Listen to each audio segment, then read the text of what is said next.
உள்ளதா இருக்கும் என்பதால் அப்பாவை பார்க்க வந்த அண்ணனுக்கும் அப்பாவுக்கும் நடந்த உரையாடலை முழுமையாய் சொல்லிவிடுகிறேன். அந்த அண்ணன் கேட்டார், உங்க ஆக்சிஸ்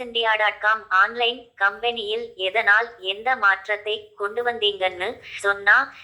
என் கம்பெனியிலும் அதை இம்ப்ளிமெண்ட் பண்ணுவதோடு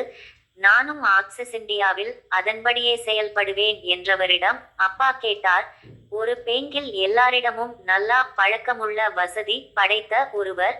தன்மேல் வெயில் படக்கூடாது, தூசியெல்லாம் படக்கூடாதுன்னு நினைத்து கண் மட்டும் தெரிகிற முகமூடி போன்ற ஆடையை போட்டுக்கொண்டு செல்கிறார் என்றால்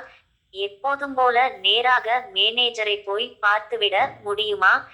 என்றவரிடம் அந்த அண்ணன் சொன்னார், முதல்ல செக்யூரிட்டியே உள்ளே விட மாட்டார் என்றவரிடம் ஏன் உள்ளே விடமாட்டார் என்ற அப்பாவிடம் அண்ணன் சொன்னார், திருடனாய் இருக்குமோ என்று நினைத்து விடுவார், ஏனெனில் அவர் திருடனுக்குரிய அடையாளத்துடன் சென்றிருக்கிறார் அல்லவா என்றவரிடம் அப்பா கேட்டார், ஒரு காலேஜ் படிக்கும் பெண்ணை தினமும் ஸ்கூல் யூனிபார்ம்ல பார்க்கிறவங்களுக்கு அவள் ஸ்கூலில் படிப்பதாக தோன்றும் அல்லவா,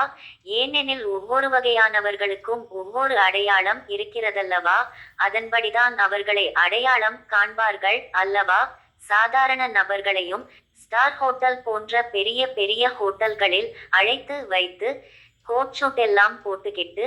நீங்க அப்படி வாழலாம், இப்படி வாழலாம், கார் வாங்கலாம், வீடு கட்டலாம், பாரின் டூரெல்லாம் போகலாம், இப்படியெல்லாம் சொல்லி பிசினஸ் செய்ய அழைக்கிறவங்களை யார் என்று மக்கள் அடையாளம் வைத்திருக்கிறார்கள் என்ற அப்பாவிடம் அந்த அண்ணன் சொன்னதிலிருந்து தொடர்